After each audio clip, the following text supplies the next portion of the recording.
किताब उत्सव है और राजकमल प्रकाशन ने किताब उत्सव रखा है और किताब जो हमसे अब दूर हो गई हैं, लोगों ने पढ़ना बंद कर दिया है, तो ये अपने आप में एक बहुत अच्छी बात है कि किताबों का दोबारा से दौर आए। हम तो ये वो करते हैं और भैया आए हैं रघुवीर भाई इसमें मेरी किताब मेरी आत्मकथा जो है यूँ गुजरी है अब तलक, उस पे बात करने। और अब देखिए ये मुझे क्या मेरे ऊपर बम्बार्डिंग करते हैं, मुझे नहीं पता। जी जी कुछ नहीं करने वाला। मैं ये किताबों की जब ये गुड्डो मेरी बहन है छोटी, कभी बड़ी हो जाती कभी छोटी हो जाती है, अभी इस वक्त बड़ी है वो। तो ज़ाहिर है किताबों के लिए आया हूँ, किताबों के सिलसिले में किताबों के बारे। इसने कहा कि किताब लोगों ने पढ़ना बंद कर दिया। मैंने कहा पढ़ना बंद नहीं किया है, अब ये किताबें पहले हम ऐसे पढ़ते तब ऐसे पढ़ने लगे हैं। क्या बात। तो ये जो ऐसा हो गया ना दिमाग से उछल जाता है, वो जो हमारी आदत थी। मैं जब हमारे पास पैसे वैसे हुआ नहीं करते थे तो किताबें पढ़ना हम लोगों ने साथ में ही सीखा है। इसको हिंदी मैंने पढ़ाई है बचपन में, छोटी थी जब। तो हमारे पास पैसे नहीं हो गए तो हम पुरानी वो सड़क, नई सड़क, चांदनी चौक, उधर संडे को किताबों की वो लगती थी तो हम जाके 20 पैसे 25 पैसे की पुरानी किताबें लाया करते थे। तो आदत तब से पड़ी हुई है। तो अभी ऐसा मौका है तो फिर जब उस आदत को अब कहाँ छोड़ूं, क्योंकि अभी इन दिनों वो आदत है, अगर है भी आदत किताबें पढ़ने की तो फिर वो माहौल नहीं मिल पाता।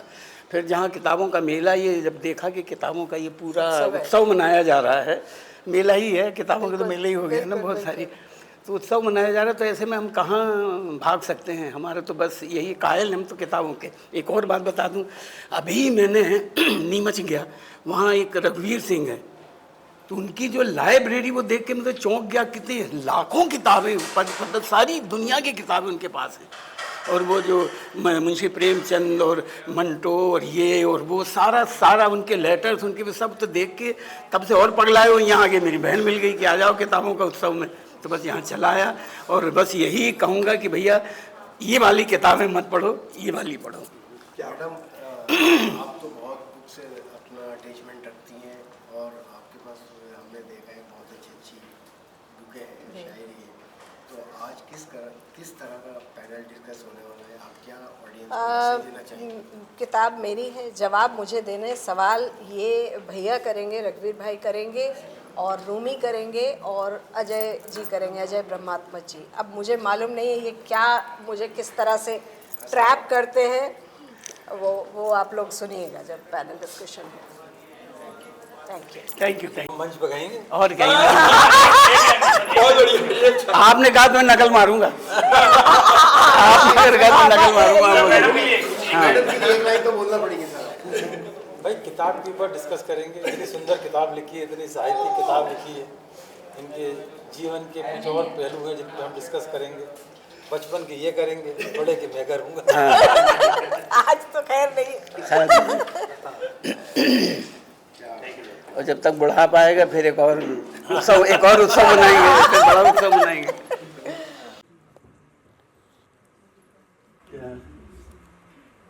पहले आप में तो बहुत गड़बड़ हो जाएगी, इसलिए मैंने कहा मैं ही माइक उठा लूँ। तो आप लोग ये सोच रहे होंगे, हम लोग यहाँ बैठे हैं, सीमा कपूर जी जिनको मैं, मेरी बड़ी बहन है तो मैं इनको गुड्डोबाजी बुलाता हूँ, उनकी किताब यूँ गुजरी है अब तक की चर्चा करने के लिए। लेकिन आप लोग सोच रहे होंगे कि एक अकेली लेडी के लिए तीन लोग सवाल पूछने क्यों आए हैं। ये क्या, ये होता है ना इंट्रोगेशन जिसे होता है कि सब घेर के बात करें। तो आपको बता दूं, रघु भैया बात करेंगे क्योंकि उन्होंने बचपन से, जब गुड्डोबाजी छोटी थी तब से जवान होने तक की उनकी पूरी ज़िंदगी, पूरा जर्नी देखा है, तो उस पहलू पे बात करेंगे। जवान होने के बाद मैं छोटा भाई बन के इनकी लाइफ में आया, आज तक साथ में हूँ, वो बात मैं करूँगा। और एक पत्रकार की हैसियत से, उसके नज़रिए से बात करेंगे अजय जी। तो ये डिसाइड हो गया। तो बचपन से शुरू करें, तो रघु भैया आप। मैं तो घबरा रही थी कि आप सोचिए, एक किताब, एक सीमा कपूर और तीन दिग्गज लोग मुझसे सवाल पूछेंगे, है ना? अब सोचिए मेरा क्या हाल होगा। मैं तो जवाब पूछूंगा। ये अच्छा।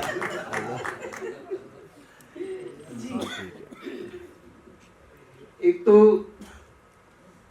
बहन तो है ही है, और मैंने इसको बचपन से पीठ पे लाद के चलाऊं। तो छोटी बहन है, फिर बड़ी हो गई, फिर मुझसे भी बड़ी, अब तो मुझसे बड़ी हो गई। और ये कभी नानी बन जाती है, कभी दादी बन जाती है, इसने सारे सारे सारे रिश्ते लेके मुझे डांटा है। जब जैसा है तो वो बन जाती है। बहन तो हम लोग खेलते रहते साथ में, और खास तौर पे इसने इतनी डांट पड़वाई है मुझे, क्योंकि जब मैं पारसी थिएटर में, पहले बता दूं कि मैं घर छोड़ के आया था, और पारसी थिएटर में जो बाबूजी की कंपनी थी, हमारी नाटक कंपनी थी, तो 6 साल बिल्कुल खाना बदोशों की तरह हमने उसमें जिंदगी गुजारी। और उस खाना बदोशी में जो मजा आया है, वो आज तक नहीं आता। मुझे 2 रुपए 50 पैसे मिलते थे, और 2.50 तो कहने को होते थे, मिलते 1 रुपए 1.5 रुपए होता था। लेकिन और फिर वो कंपनी मुझसे छोड़ी नहीं, इसलिए आज अभी मैं इसको गुड्डो के में किस्सा, मैं गुड्डो, माफ करना, गुड्डो ही कहता हूँ इसे। सीमा बोल नहीं पाता, क्यों, या तो दीदी बोलूं, सीमा दीदी बोलूं, गुड्डो ठीक है। तो क्या हुआ कि मुझे वो 2 रुपए 50 पैसे में इतना मजा आ रहा था कि, क्योंकि पब्लिक से कुछ 2 रुपए 4 रुपए मिल जाते थे ना, और हम बस सब मिलके, कभी जब कंपनी में भूखमरी होती थी, जब बारिश आ जाती थी, तो हम लोग हैंड पंप लगा हुआ तो उसमें नहा लेते, और फिर नहाने के बाद और भूख लगती थी, फिर समझ नहीं आता तो रोटी कहाँ से मिले, तो कुछ वो कहीं सितार गिरवी रख रहे हैं, कहीं कुछ करके, इस तरह करके हम गुजारा करते हुए, और बड़े मजे लिए हैं, सच कह रहा हूँ मैं। आए वो 2 रुपए 50 पैसे, ऐसे भी ऐसा लगता है कि आज भी वो 2 रुपए 50 पैसे हो जाए तो जिंदगी कितनी खुशनुमा हो जाएगी, खुशगवार, सच्ची कह रहा हूँ। क्योंकि हमेशा आदमी कमियों में सीखता है। अगर आपको सब कुछ दे दिया तो फिर नहीं सीखने मिलता। तो बस वही था कि कमियां थी, और कमियों में हम सीख रहे थे और हंस रहे थे। सबसे ज्यादा उन्हीं दोनों में हंसा हूं। अभी बाद में हंसी नहीं आती, जो वो हंसी थी हमारी, जो बिल्कुल निस्वार्थ, निश्चल, निष्कपट, उस हंसी में कोई छल कपट था ही नहीं। कहीं भी हंस देते थे, और हंसने भी बड़ी मार पड़ती थी कि हंसने की कोई जगह होती थी भैया। ऐसे किसी के घर गए उस पर, तो ये जो पीछे बगल में खीखी करके हंस देती, तो फिर मार पड़ती थी। हम लोग कई जगह मार पड़ती थी। तो ये मुझे सवाल क्या करूं मैं गुड्डो, एक वो जगह, ताल की जगह कभी नहीं भूल सकते, जब वहाँ नदी में नहाने के लिए जाया करते थे, और हमें जो सुबह 2 रुपए 50 पैसे मिलते, उसका हम कुछ खाने पीने के लिए चने वने कुछ लेके जाते थे, वहीं जाके खाते थे। तो नदी में चंबल नदी थी, और वहाँ जाते थे, और वहाँ से क्या, हम लोगों के पास कपड़े वपड़े फट गए थे, तो हम वहाँ से कफन लेके आए थे। तो वो किस्सा गुड्डो बता दी, कफन से हमने हमारी चड्डियाँ फटी थी या क्या है, मैं अपनी शर्ट सिलाने वाला था कि बिल्कुल कपड़े फट गए थे। वो कफन वाली बात आप बताओ क्या थी वो। किताब में भी है वो जी। क्या था कि मैं, रघु भैया और एक मुन्ना भाई, हाँ, हम तीनों का वो था। मैं शायद 6ठी में पढ़ती थी, 6ठी 7वीं में, और हमारे बाबूजी की कंपनी थी, भैया काम करते। भैया तो थोड़े मॉडेस्ट हो गए हैं कि 2.5 रुपये रोज़ मिलते थे।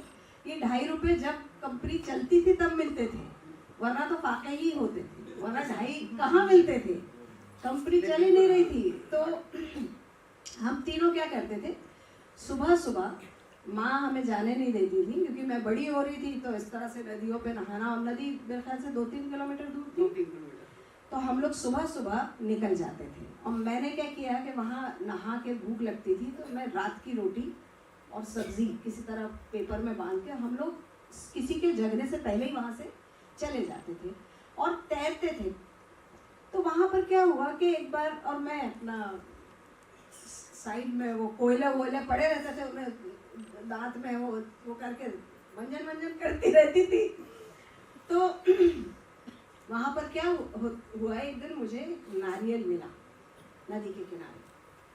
तो मैंने कहा, अरे भैया, रघु भैया, नारियल मिला, नारियल। तो बोले, नहीं, हाथ नहीं लगाना, मैं इसे मंत्र करूँगा। तो हाँ, मैंने कहा पता नहीं क्या मंत्र कर रहे हैं, हाथ नहीं लगाना चाहिए, क्या करना चाहिए। इन्होंने आके करके और तोड़ा उससे, और आधा खुद ले लिया और आधे में से हम लोगों को बांटा। मैंने कहा मुझे मिला है, अब यहाँ से वो शुरू हो गया हमारा ना इत्तेफाकियाँ, लड़ाई। ऐसे रोज हम जाते थे, अब नहाना कम और नारियल ज़्यादा ढूंढते थे हम। एक दिन एक लाल कपड़ा भी मिला, मुझे मिला, तो मैंने कहा कि मैं ये लाल कपड़ा बहुत बढ़िया है, मैं इसकी, भैया लाल कपड़ा मिला है, मैं चड्डी बनाऊँ? बोले नहीं, तो हम बड़े हैं। और ऐसे इसमें इन्होंने छीन लिया वो। अब मैं रोती हुई आई अपने नाटक कंपनी में, मम्मी ने कहा क्या हुआ, कहाँ गए थे? मैंने कहा ऐसे ऐसे इन्होंने मेरा कपड़ा छीन लिया। उसके बाद कट्टू फिल्मी लैंग्वेज में बोले, हम तीनों लाइन में खड़े हुए थे, हमें लाइन से थप्पड़ पड़े। और बाद में पता चला कि वो जो नारियल हम खाते थे, वो जो मुर्दे वहाँ जलाए जाते थे, उन मुर्दे के बाद वो जो नारियल वो था, और वो कपड़ा भी किसी लेडी मुर्दे का कपड़ा था जो जिसपे हमारी लड़ाई हुई थी। और सबसे हासिल गजल शेर ये है कि वो जो मंजन में करती थी वो वही लकड़ियों का था। तो इस तरह के किस्सों से जो है, तो बताओ आपकी दांतों की चमक आज पता लगी, वो नहीं है, तो आज वो कोयले से हम दांत मानते ही थे। उन दिनों एक हंसिया छाप साबुन चलता था, वो हंसिया छाप कपड़े धोने का साबुन होता था, उसी से आधे से कपड़े धोते थे, आधे से नहाते थे तो पूरा बदन ही हमारा ऐसे फट जाता। क्योंकि भैया बहुत काले थे। ये देख लो हम दोनों बचपन में बहुत काले थे, बहुत ज्यादा, मतलब बिल्कुल ऐसे नाग शेषनाग जैसे। और हम दोनों को ना सब, मुझे तो कल्लो ही बुलाते थे, कल्लो बुलाया जाता था। पता नहीं कैसे रंग अपने आप थोड़ा सा ठीक ठाक हो गया। हंसिया छाप साबुन दोनों हमें ना ये मुझे ज्ञान देते थे, बुड्ढो तू ना खूब घिस घिस के ना आधा चिपट इतनी कर देते थे, हमें लगता था साबुन जितना हम घिसेंगे उतने हम गोरे हो गए। और उसके बाद सरसों का तेल लगा देते थे तो वो और फट जाती थी स्किन, चटके जाते थे हम लोग। हाँ, तो ये बचपन की हमारी ये था। इस किताब को पढ़ते हुए मुझे 2-3 बातें बहुत अच्छी लगी। एक तो पूरी ईमानदारी के साथ किसी ने अपनी बात रखी है, विस्तार से रखी है, और जो हिंदी फिल्मों से जुड़े हुए जिन भी लोगों ने आत्मकथाएँ लिखी हैं, वो उनमें से अधिकांश दूसरों से लिखवाई हुई हैं, उन्होंने खुद नहीं लिखी। क्योंकि हम जानते हैं कि हमारी इंडस्ट्री के डायरेक्टर, एक्टर, राइटर लिखने में कितने माहिर हैं। तो ईमानदारी के मामले में, और दूसरी बात कि हिंदी में लिखी हुई है। आपके अलावा एक ही नाम जो मुझे मिलता है पहले, वो किशोर साहू का है, जिन्होंने अपनी हिंदी में ऑटोबायोग्राफी लिखी थी। और उसके अलावा जो ईमानदार बायोग्राफी है उसमें देवानंद साहब हैं, उसके अलावा केदार शर्मा हैं, हाल में नसीर साहब हैं, नसीर साहब की जो किताब आई, तो आपकी किताब उस लेवल पर जाती है। आत्मकथा के अगर कोई मूल्यांकन करने बैठे तो जाहिर बात है कि वो आगे पीछे की चीज़ों को देखे, उसमें बात करेगा। और दूसरी बात, मैं इस किताब को आपके जीवन में ओमपुरी जी के साथ आपके संबंध, उनके साथ तनाव, उनके साथ उनसे अलग होना, फिर विधु विनोद चोपड़ा का प्रसंग, वो सारी चीज़ें रस वाली है, रोचक रहेगी लोगों को।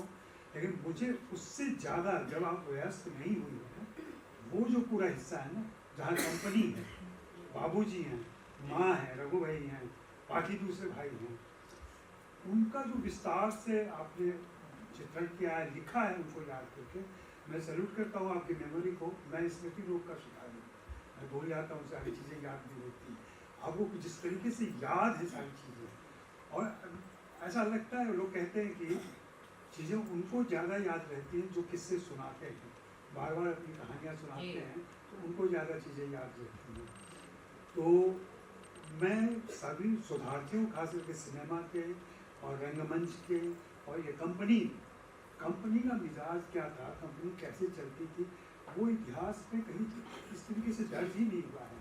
हम सिर्फ पढ़ने के लिए पढ़ जाते हैं कि पारसी थिएटर था, उसका प्रभाव था, थिएटर से सिनेमा बना, और फिर ऐसी सारी चीज़ें करते हैं। लेकिन आपने जितने विस्तार, और वहाँ पे शुरू से ही आपकी जो रुचि अभिनेत्रियों में है, जो डांसर काम करती हैं, जिनके साथ आपकी एक हमदर्दी भी है, जिनके बारे में किससे पता चलते हैं। एक वो क्या शरीफ भाई जो गांव के शरीफ थे और शरीफ बदमाश थे, वो उनके लिए तो कहते जब 100 कमीने मरे तब एक शरीफ पैदा हो। ये सारा बहुत ही खूबसूरत है और मुझे लगता है कि एक पूरी किताब वो एक अलग से बनती है।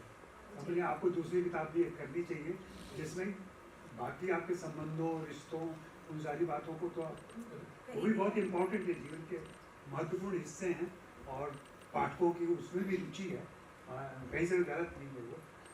मुझे एक चीज़ बहुत आज, एक तो वो गानों का बहुत सारे प्रसंग, बहुत सारे शहर आपको गानों के साथ आज भी याद होंगे। एक तो मैं जानना चाहूँगा बम्बई शहर के साथ आपको कौन से गाने याद आते हैं या हैं अभी बम्बई शहर के, आप लगातार बम्बई में रह गए। दूसरा, जीव जंतुओं से जो आपका प्रेम, आपने कहीं लिखा भी है कि इंसानों से रिश्ते बनाने में आपको बहुत मुश्किल आती है, लेकिन जानवरों से रिश्ता बनाना बहुत आसान है। और चाहे वो कस्तूरी हो, चुनमुन हो, सखी हो, राजू हो, भोलूराम हो, ये सारे इंसान नहीं हैं, सब जीवों का मानवीकरण किया गया है और उनके साथ शिवाजी के रिश्ते हैं। मैं उसके बारे में, वही संबंध कैसे बने और किस तरीके से ये विकसित हुआ, और खासकर चुनमुन और कस्तूरी वाला किस्सा तो बहुत ही भावुक है। कई बार क्या होता है कि हम एक ही परिवार में 4-5 लोग होते हैं, जैसे हम 4-5 बहन भाई थे, एक ही तरह से परवरिश हुई, लेकिन सबके मिजाज, सबके सब कुछ अलग हैं। मैं काफ़ी कुछ अपनी माता जी पे गई हूँ, उनका जानवरों को लेके, पेड़ पौधों को लेके बहुत ही संवेदनशील थी वो। शायद वो आ गया है और शायद मेरा अपना कुछ एक यात्रा रही होगी, क्योंकि ये मैंने बाद में एक्वायर नहीं किया। ये जो जीव जंतुओं के प्रति मेरा लगाव और उनसे संबंध और उनसे बातचीत, सबसे बड़ी बात यह है कि मैं उनसे बात कर पाती हूँ, वो मेरी बात समझते हैं। और जैसे अभी आते हुए वो सखी मेरी बहुत बूढ़ी हो गई है और उनकी डिमांड ये होती है कि मैं बस उनके करीब बैठी हूँ, मुझे बाथरूम भी नहीं जाने देती हैं। वो पूरी 100 के करीब हो गई इंसानी उससे।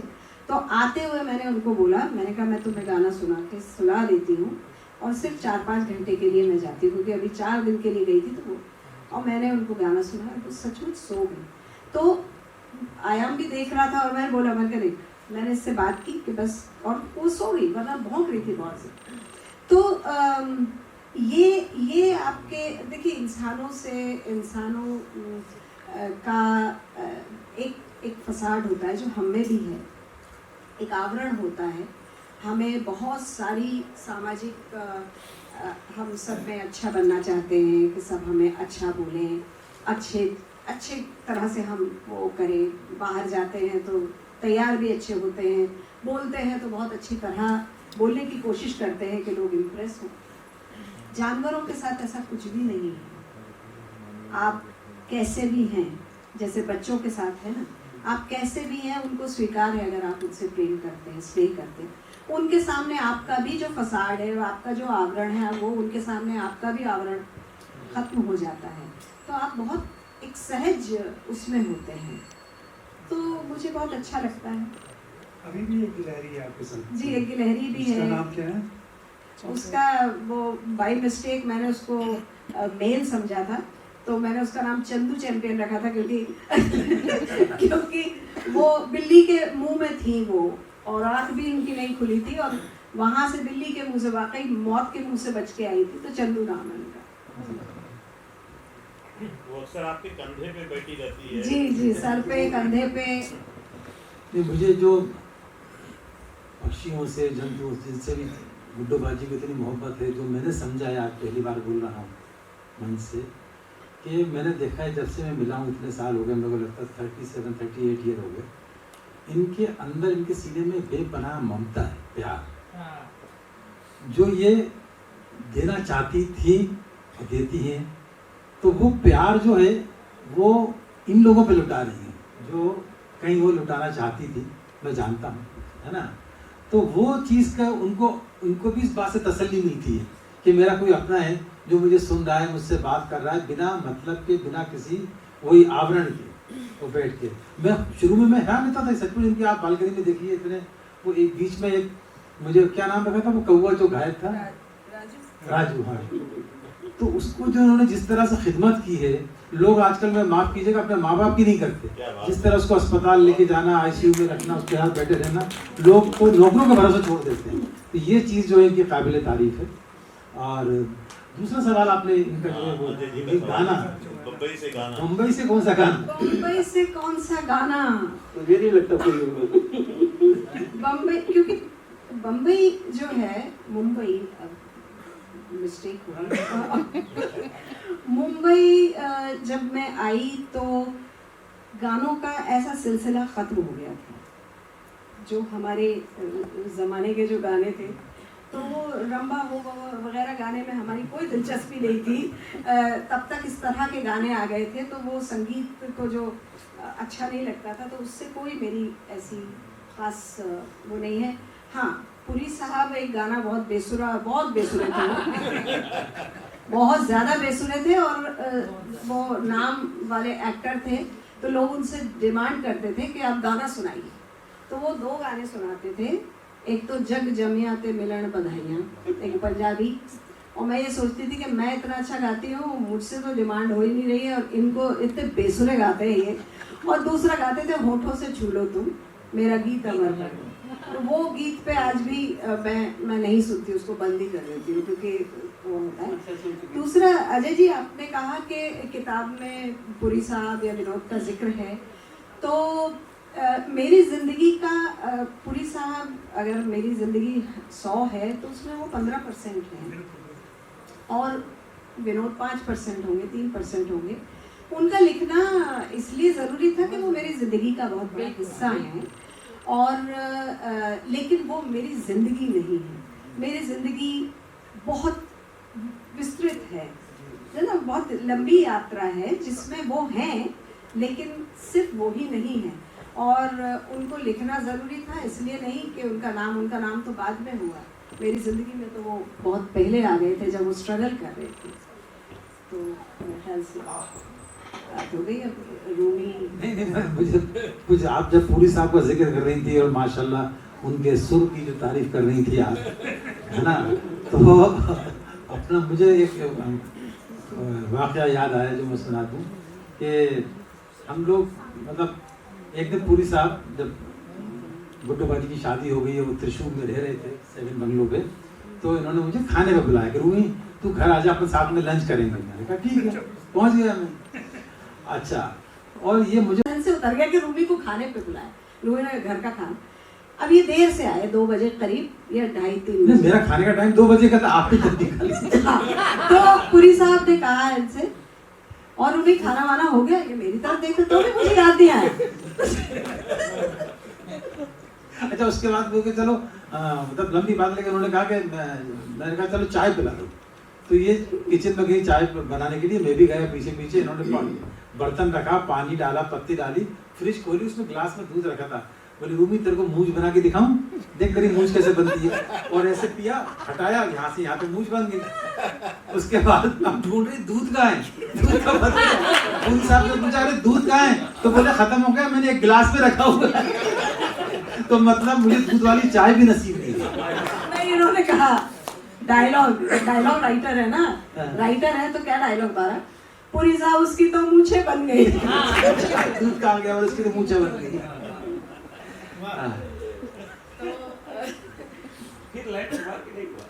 लंच नहीं हुआ। बिना वो उस दिन पता लगा कि काली चाय से भी पेट भर जाता है। जो बाद में काम आया। अच्छा, मैं रघु भाई आपको जो भी पूछना है, बात करना है, तो मेरे जहन में तो 10 चीजें चलती रहती है ना कि नहीं। पूछिए नहीं, मैं मेरी मजाक में बड़ी बहन से पूछूं। मैं क्या पूछूंगा, पूछने को पूछे ही हाँ। नहीं, इन्होंने अभी खुद ही अपनी बातचीत बोल दिया कि बाद में मुझ पर नाराज मत होना। इन्होंने क्या बोला कि पूरी साहब बेसुरे थे, मैं सुर में गाती थी। बोला कि नहीं बोला? तो कैसे तो किताब में वो चीज नहीं है हाँ। और ना वो लिखी जा सकती हाँ। क्योंकि वो सुनी जा सकती है। तो कैसे कैसे तो ये हाँ ये जो है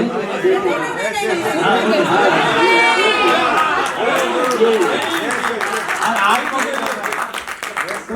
नहीं, इन्होंने मुझसे कह दिया था बेटा 2-3 बार मैं ना करूंगी तो ध्यान रखना। ये है ना, ये इन लोगों को, ये तीनों को मैं कुछ वो देके लालच दे के लाई हूँ कि मेरी तारीफ ही करना। अच्छा एक बुराई करूं मैं, सॉरी। आज तो मैं एक और दिन इनके साथ खेल करता था, आपके सामने बैठी हैं। एक तो मतलब ये माशाल्लाह नजर न लगे, मैंने इनको तकलीफ में भी कभी इनके दांत बंद ना देखे, हमेशा दिखते रहते हैं और इसको नजर ना लगे। दूसरी चीज मैं एक और चीज करता था, पूरी साहब हो, मम्मी हो, क्या आपको गुड्डूबाजी का जादू दिखाऊं? बोले हाँ, मैं ये चश्मा दूंगा, ये लगाएंगे, नाक गायब हो जाएगी। बाकायदा ये देखो एक दिन मैं ऐसी खड़ी थी, बोले चश्मा लगाइए, चश्मा मैं लगा दो, सब लोग देखो ना गायब, छोटी राख है तो इसका मन में क्या करूं, ऊपर वाले ने बता दिया है क्या? लेकिन मैं मजाक अपनी जगह पे, सचमुच गुड्डूबाजी मेरा एक फेवरेट गाना है, अपने आप रातों में चिलमने से रखती हैं। इतना खूबसूरत गाती है कि वो आज की महफिल यादगार हो जाएगी। आप प्लीज पढ़िए, किताब में आप अपना सुर लिख सकती हैं, अपनी आवाज भी लिख सकती हैं। अरे बढ़िया है जी किताब गाएगी, किताब गाएगी। नहीं, किताब तो वैसी गा रही है, उसको पढ़िए तो हाँ, उसमें तो वैसे ही म्यूजिक तारीफ की किताब ही। अपने आप को बहुत बरस हो गए गाए, जब से बाबूजी गए। बाबूजी सुनते थे, सुनते हो, जावेद साहब में जरूर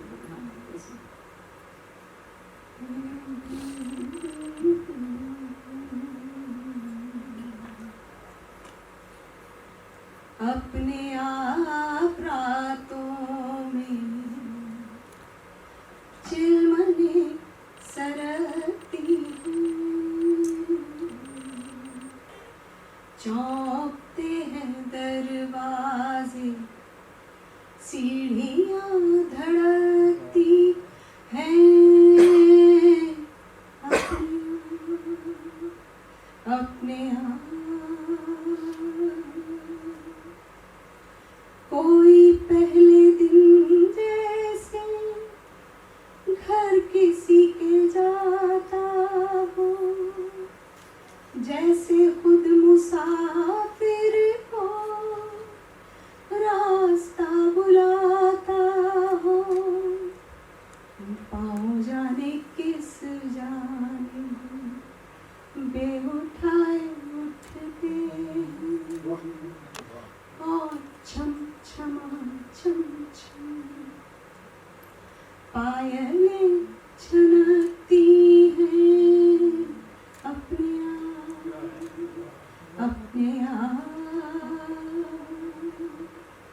जाने कौन बालों में उंगलियां पिरोता है,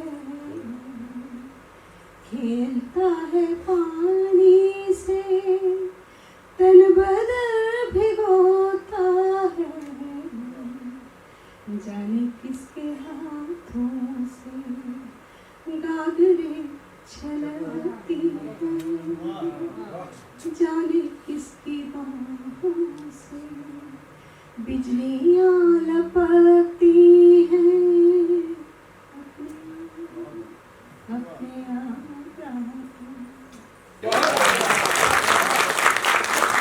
मुझे तो ये है कि किताब पे बात थी और इन्होंने ये अच्छी बात है ना।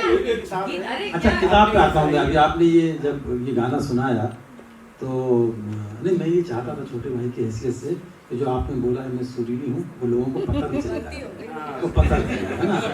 तो दूसरे हिस्से में, क्योंकि ये गाना जो है ना गुड्डूबाजी, मुझे याद आ रहा है, ये गाना है कि अपने आप रातों में सीढ़ियाँ धड़कती हैं, चौंकते हैं, शंकर हुसैन का ये कोठे के ऊपर है ना। आप एक डॉक्यूमेंट्री बना रही थी बहुत साल पहले, तो बात थोड़ी सीरियस है, लेकिन ये मेरा जो लगा पूछना ज़रूरी है कि वो आपने प्रोसीड्यूर के ऊपर आपकी डॉक्यूमेंट्री बना रही थी, उसका एक वाक़या आपको बताया था। मैं चाहता हूँ कि आप वो बात यहाँ बताएं। मैं दिल्ली में थी, उसमें है किताब में, और मुझे वो जब आप यंग होते हैं तो 2-4 चीज़ें होती हैं बहुत ज़्यादा क्रांतिकारी और इस तरह के विचार होते हैं, और मुझे लगा कि मुझे जो कोठे पे जो महिलाएं हैं उन पे डॉक्यूमेंट्री बनानी चाहिए। तो मेरी एक दोस्त थी, उनके भाई पुलिस में थे, तो मैंने उनसे कहा, मैंने कहा मुझे वो जीबी रोड है वहाँ पर, और वो उस तरह की थी, वो जो बिल्कुल ही छोटे तबके में जो होती हैं उस तरह से सड़कों पे खड़ी रहती हैं। तो मुझे लगा कि मुझे उन पे कुछ काम करना चाहिए, और उनके भाई मना तो कर रहे थे, लेकिन फिर जब मेरी जिद थी तो वो सादे कपड़ों में मेरे साथ गए, और पता नहीं कैसे वो मुझे छोटे सा सीढ़ियाँ थी, दो लोग एक साथ नहीं चढ़ सकते, छोटी छोटी सीढ़ियाँ थी, और मैंने सोचा था मैं ये सवाल करूँगी, वो सवाल करूँगी, आप लोग ये क्यों करते हैं और क्यों आ गए हैं। मैं जब वहाँ जैसे ही गई तो सीढ़ियाँ एक कमरे में ख़त्म होती थी, मुझे अभी तक वो दृश्य याद है, और मेरे अभी भी रोंगटे खड़े हो जाते हैं। राइट साइड में एक बेंच थी, उस पर 5-7 लड़कियाँ, पतली दुबली पतली सी, मेरे ख्याल से पता नहीं 16 साल की 17 साल की, कि जैसे ही मैंने उनको देखा और उन बैठी हुई थी, और पूरा मुंह जो था जैसे जैपनीज वो गीशा होती है ना, जो पूरा वाइट किया हुआ था, लाल, वो उस तरह से वो बैठी हुई थी, और उनकी जो मैडम थी वो एक बच्चे को गोद में लिए थे, नूरा नाम था, अभी भी मुझे याद है, और 2 लोग जो थे वो पिंप थे, लेकिन वो खाना बना रहे थे, गंवार की फली, वो अभी भी मुझे अच्छी तरह याद है, मैं कई बरसों तक गंवार नहीं खा पाई थी, गंवार की फली। और वहाँ का जो पूरा माहौल, और वो जो बोलना उन्होंने शुरू किया है, और जिस तरह से कि मैंने उनसे धीरे से कहा, मुझे यहाँ से ले चलिए आप, मुझसे खड़े नहीं हुआ जा रहा था, वो पूरा एटमॉस्फेयर वो मैं आपको बता नहीं सकती क्या था। जब मैं नीचे उतर रही थी, एक जैसे ट्रक वाले होते हैं उस तरह के बंदा ऊपर चढ़ रहा था, और उसने मुझे देखा और उसने बेल्ट उतारनी वहीं से शुरू कर दी थी। वो मतलब मैं अभी भी देखिए ना, मेरा वो हो रहा है कि इंसान सबसे ज़्यादा, अगर दुनिया में कोई निकृष्ट व्यापार है तो वो है मजबूर होकर अपनी देह को बेचना, सबसे निकृष्ट। और सबसे निकृष्ट व्यापार है उन मजबूर को खरीदना। मुझे लगता है ये जो 2 चीज़ें, फिर मैं घर आके मैं नहीं बना पाई, क्योंकि मेरी हिम्मत ही नहीं थी, आज भी मेरी हिम्मत नहीं है वहाँ जाऊँ। कई दिनों तक मैं नहाती रही, मुझे ऐसा लगा कि वो पूरा मेरे आसपास वो हो गया है, मतलब वो पूरा एटमॉस्फेयर मेरे साथ साथ चल रहा है। तो कभी हुआ तो मैं ज़रूर बनाऊंगी, ईश्वर करे ऐसे व्यापारी खरीदने और बेचने वाले ख़त्म हो जाएं, तो यही मेरी कामना है। दूसरा, जब आपने ये बताया तो मैं सोच रहा था, किताब में आपने जिक्र किया है कि जो आजकल तो फिर भी बच्चे हिम्मत करने लगे हैं, लड़कियां हिम्मत करने लगी हैं, लेकिन जो बचपन में जो बच्चे चाइल्ड अब्यूज़ का शिकार होते हैं, और आप भी उससे गुजरी हैं, मैं चाहता हूँ उसके बारे में भी आप थोड़ा बताएं। रूमी, उसके बारे में बताना तो पढ़ना ज़्यादा उचित होगा कि आप पढ़ें, क्योंकि वो उसको शायद शब्दों में एक्सप्लेन करना मेरे बस का नहीं है। आज भी इतना परिपक्व हो गए हम, कह भी दी है बात इसमें, लेकिन वो जब मैं लिख रही थी तो क्या होता है, कुछ लोगों ने सवाल पूछे थे कि क्या आप कैसे लिखती हैं, तो बहुत सारी चीज़ों जब आप लिखने बैठते हैं ना, तो चाहे अच्छे मोमेंट्स हो या बुरे मोमेंट्स हो, आप उनको रीलिव करते हैं, आप दोबारा से उन लम्हों को जी रहे होते, क्योंकि तो 2-3 चीज़ें हैं जो मेरे लिए लिखना बहुत मुश्किल हुई, जिनमें से एक ये भी है, वो पढ़ा जाए तो ज़्यादा ठीक है। वो शायद उसमें मैं अकेले में चूँकि लिखता है इंसान तो उसको वो कर लेता है। दूसरा, जब मेरे अपनों की डिमाइस हुई, जब मेरे अपने पिछड़े, ज़िंदगी उनकी ख़त्म हुई, वो भी लिखना मेरे लिए बड़ा दुरूह था, तो उसे समझाना ज़रा मुश्किल है। लिख के भी बड़ी हिम्मत का काम किया है। मैं चाहता था आप बोल देते, क्या है अवेयरनेस बढ़ती जा रही है, अच्छी बात है कि आपने हिम्मत की। जी, अवेयरनेस यही है कि भाई हम अपने बच्चों का ख्याल रखें और उनको सुने, क्योंकि उनके पास मेरे पास उसको बड़ों को एक्सप्लेन करने का कोई शब्द नहीं थे, क्योंकि मेरे लिए वो पेनफुल था।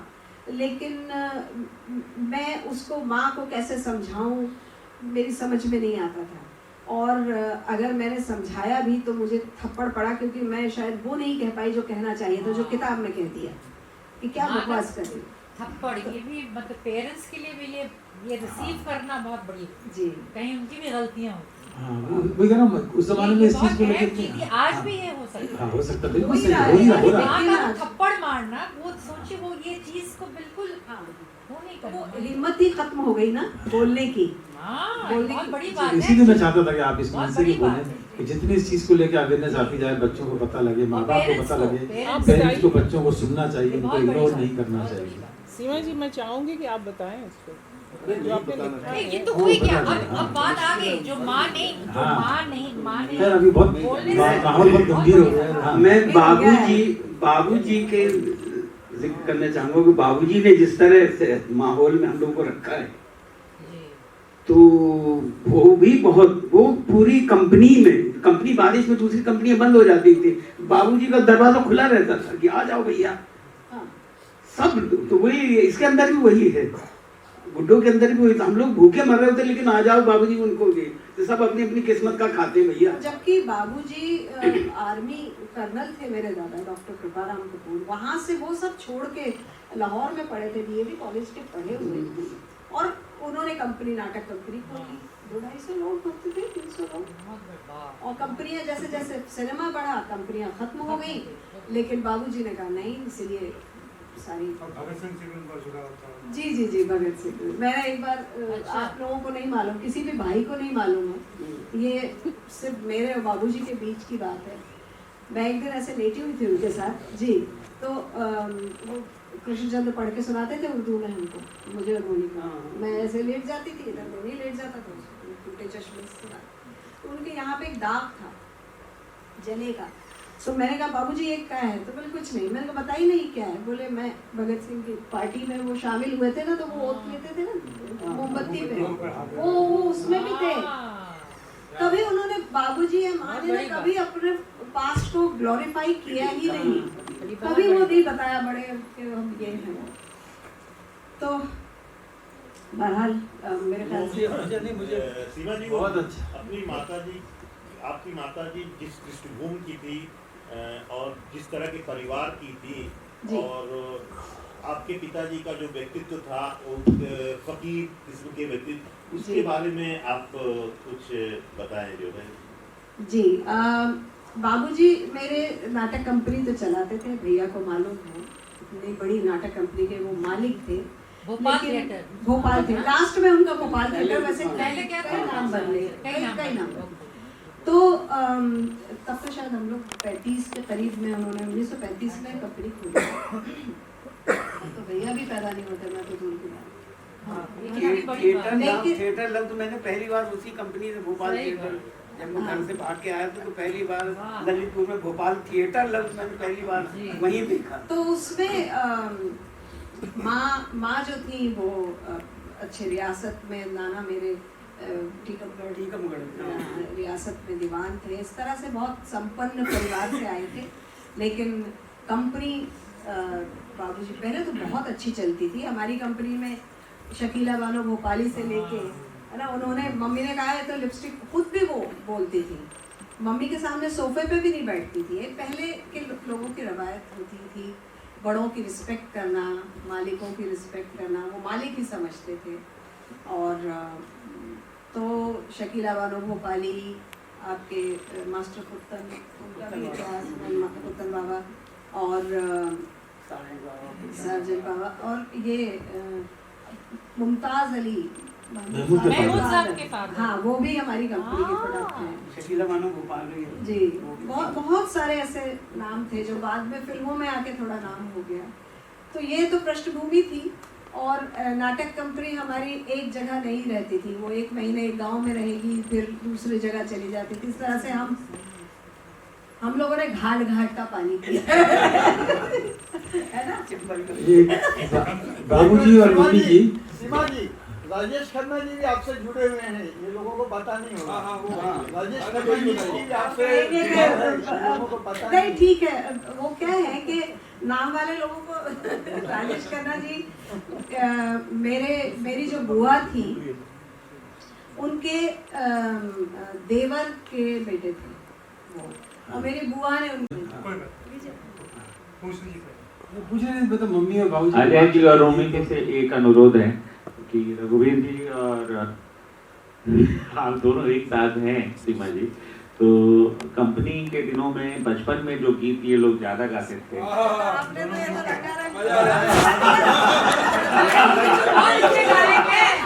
ये तो एक सवाल इसके पहले मैं ये पूछना चाहता हूँ, ज़्यादातर लेखक और निर्देशक अपने ऑटोबायोग्राफी अपने क्रिएशन करते हैं, फिल्म बनाते हैं, सीरीज बनाते हैं। अगर आपको कभी ऐसा मौका मिले या ऑफर आए, इस पुस्तक से कौन सा हिस्सा लेंगी जिसके ऊपर फिल्म बनाना चाहें आप या कुछ और करना चाहें? मैं आप अगर मुझसे पूछें कि मैं अपने मतलब ये 2 आँखें हैं, 5-10 उंगलियां हैं, इनमें से क्या आपको पसंद है, तो अपनी ज़िंदगी तो सबको ही बहुत प्यारी होती है। और हम लोगों की तो ज़िंदगी इतनी रंगारंग थी कि बता नहीं सकते हैं कि कौन सा चैप्टर उठाना चाहिए, कौन सा नहीं उठाना चाहिए। हर कलर है इसमें, है ना। गरीबी है, थोड़ा सा संपन्नता है, प्यार है, मोहब्बत है, तकलीफ़ें हैं, सभी कुछ तो वैसे सबकी ज़िंदगी में होता है। और मैंने एक बार बोला भी, अरब में कहावत है कि जब खुदा आपको बनाता है तो आपके कान में कह देता है कि आप सबसे अच्छे हो। तो हम सबको कहा हुआ है, तो हम सब नायाब हैं क्योंकि उसकी कृति हैं हम, तो इसलिए ज़िंदगी बहुत नायाब है। तो पूरी बननी चाहिए, कई सीजन होने चाहिए इसके अगर बने तो। और 2 चीज़ें, एक तो किशोर उम्र में आपके 2 प्रिय किताबें हैं, इब्न सफ़ी बीए की कातिल हसीना की वापसी। जी, अरे वाह, आपको याद है। इब्न सफ़ी अपन पढ़ते थे ना मम्मी से चुप चुप के। और उसके साथ दूसरी किताब जो है सुषमा, हाँ, और उसके साथ दूसरी किताब जो है वो कई लोग निकोलाई ऑस्ट्रोवस्की की अग्नि देश का। ये दोनों किताब एक साथ पसंद आना किसी को, उसमें थोड़ा सा वक्फा था, थोड़ा मतलब नहीं, मैं तो आज भी थ्रिलर देखती हूँ, पढ़ती हूँ, मुझे तो वो भी अच्छा लगता है। सब रंग हैं, सब अच्छे चीज़ें हैं। और आस्ट्रोवस्की की पहली एक लिटरेचर से संबंधित किताब मुझे दी गई थी पढ़ने के लिए, और वो एक ऐसे व्यक्ति की कहानी थी जो सैनिक था और बर्फ में फंस जाता है, और तो वो साहस जो है ना मुझे बहुत लुभाया था। और बाकी इब्न सफ़ी के वो विनोद जो उसमें थे, कर्नल विनोद, वो मेरे वो थे। कर्नल विनोद की तलाश में मैं कर्नल विनोद बनना चाहती थी, तलाश में नहीं थी, मैं बनना चाहती थी। इसलिए अन्नू भैया ने मैंने अन्नू भैया से पूछा, 9th में सब्जेक्ट लेना था मुझे।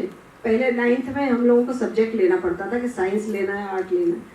तो मैंने अन्नू भैया से पूछा, अन्नू भैया कर्नल विनोद ने क्या सब्जेक्ट लिया होगा, क्योंकि हाँ है ना, हम लोग तो बचपन में सारे पात्र हमारे लिए रियल होते थे। तो अन्नू भैया भी बड़े गंभीर होकर बोले, उस जमाने में क्या साइंस मैथ्स जो ली जाती थी तो वो समझा जाता कि सबसे इंटेलिजेंट बच्चे ने साइंस मैथ्स लिया। बोले कर्नल विनोद ने साइंस मैथ्स ली होगी। तो मैं मम्मी ने पूछा, भाई क्या लेना है तुम्हें, क्या, जबकि अच्छे नंबर नहीं आते थे मेरे मैथ्स में, भैया को मालूम। तो मैंने कहा साइंस मैथ्स लेनी थी, कर्नल विनोद ने ली थी ना, फेल हो गए 10वीं।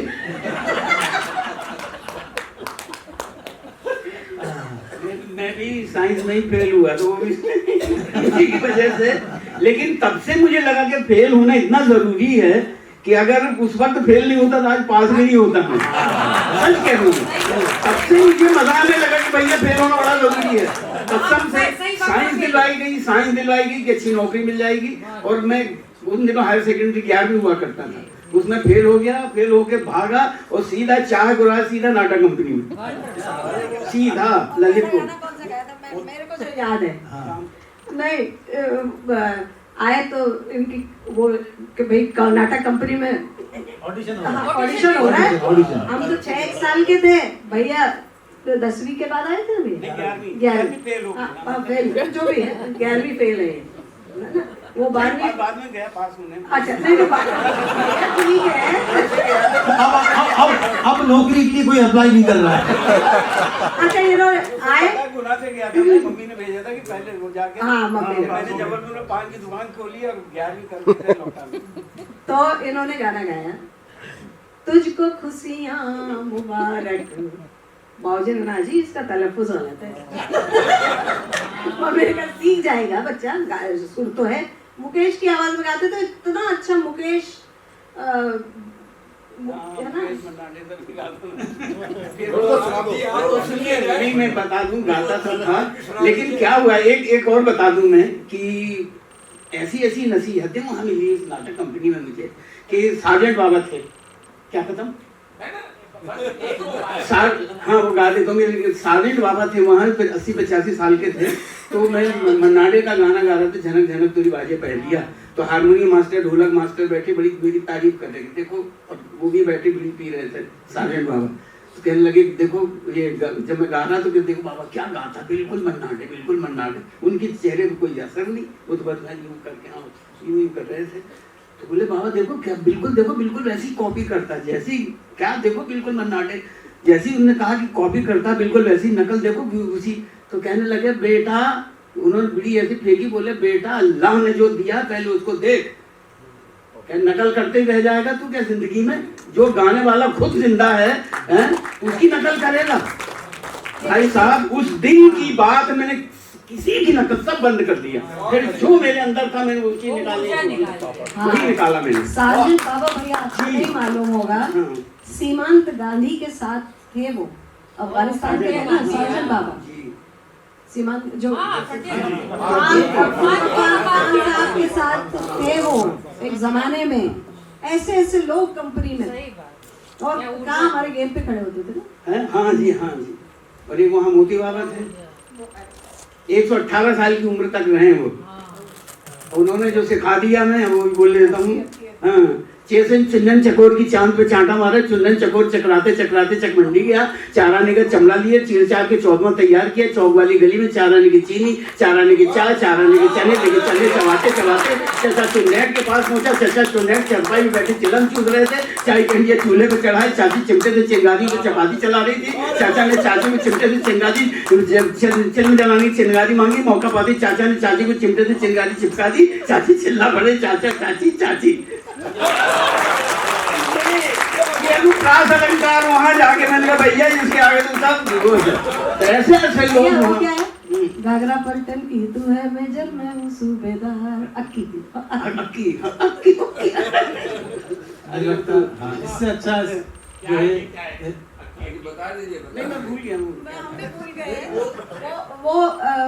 वो होता था कि स्त्री से वो बोल रहे हैं, घाघरा पलटन होती थी बच्चे, घाघरा पलटन की तू है मेजर मैं हूँ सूबेदार। ऐसे गाने नहीं वो रघुवीर साहब जी ने वो तलफ्फुज़ का मतलब क्या नहीं, रघुवीर साहब नहीं, रघुवीर यादव। आप लोग लिटरेचर में चले जाते हैं, बच्ची ने भी रघुवीर साहब चले गए ऊपर।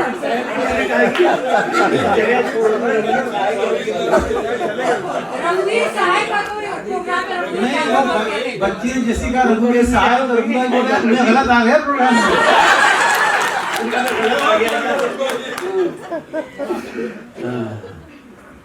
तो ये है जी किताब के बदले आप लोगों ने तो है ना इसको शो कर दिया। बहुत अच्छी बात है कि ये सब किताब में है ना जी। एक तो आपका नास्तिक से आस्तिक होना जी, ये अचानक हुआ है, एक दिन में हुआ, और वैसे ही मांसाहारी से शाकाहारी होना, ये 2 बड़े बदलाव आपके जीवन में एक साथ एक ही क्षण में हुए। इसमें ज्यादा सोचना नहीं, और अभी तक कायम है, अभी तक कायम है जी। उसमें कोई मुझे रिग्रेट नहीं है। फिर से पलटना हो सकता है? बिल्कुल नहीं हो सकता। वेजिटेरियन से नॉन वेज तो नहीं बन सकती मैं, नॉन वेजिटेरियन। और बनाती बहुत अच्छा है। बनाती हूँ भाइयों के लिए, इन लोगों के लिए। ये लोग मुझे पाप में ढकेलते हैं।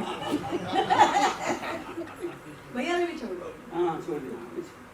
और आस्तिक से नास्तिक, मैं एग्नोस्टिक हूँ और ना मैं आस्तिक हूँ पूरी, ना मैं नास्तिक हूँ पूरी। मेरी अभी एक सर्च है, खोज है, तो उस खोज में हूँ मैं। ओशो ने आपकी बहुत मदद की। ओशो ने बहुत मदद की, महावीर ने बहुत मदद की, बुद्ध ने बहुत मदद की, और अभी तक कर ही रहे हैं बेचारे। मैं हूँ कि मतलब लगी हुई हूँ लेकिन पहुंची नहीं।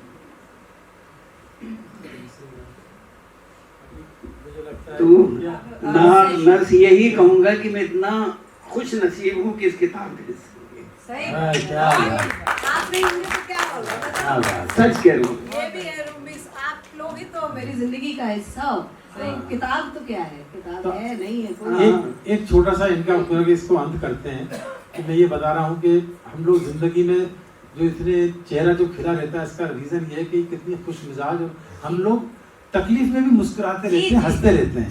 तो मैं एक छोटी सी चीज बता दूं खाली, कि जब इनकी मतलब पूरी साहब के साथ जब डिवोर्स का केस कोर्ट पहुंचा और तारीख थी, इनको अगले दिन कोर्ट में जाना था, तो बड़े टेंशन था कि क्या होगा। मुझसे कहते रूमी मैं बड़ी परेशान हूँ, क्या पहन के जाऊँ, खादी ठीक नहीं है। तो मैं सोच रही हूँ, एक इंडिया टुडे का बड़ा अच्छा इंप्रेशन होता है। मैं जज के सामने से इंडिया टुडे लेके बैठूंगी, और जब वो बोलेगा आपको कुछ कहना है, तो मैं कहूँगी औरत तेरी यही कहानी, आंचल में दूध आंखों में पानी, जज साहब। तो ये बस इसी तरह हम लोग हंसते रहे, मुस्कुराते रहे, यूं गुजरी आज तक। बहुत अच्छी बात है। पूरे किताब उत्सव के लिए सबसे बेहतरीन काम करेगा क्या? मम्मी को भी बड़ा पसंद है ना, चलो आप गाओ, हम दोनों में हाँ चलो हाँ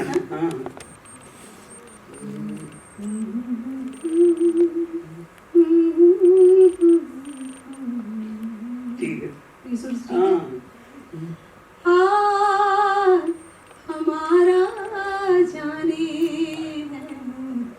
पत्ता पत्ता बूटा बूटा हार हमारा जाने, पत्ता पत्ता जाने न जाने गुल ही जाने, बात तो सारा ये है पत्ता पत्ता बूटा बूटा हार हमारा जाने है, पत्ता पत्ता।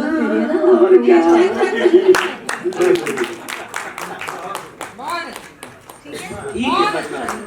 मैं राजकमल की ओर से अशोक सर को बुलाना चाहूंगी, वो आए और इन्हें भेंट प्रदान करें।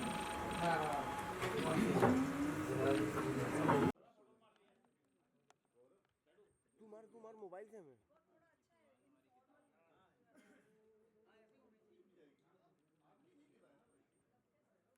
अरे यार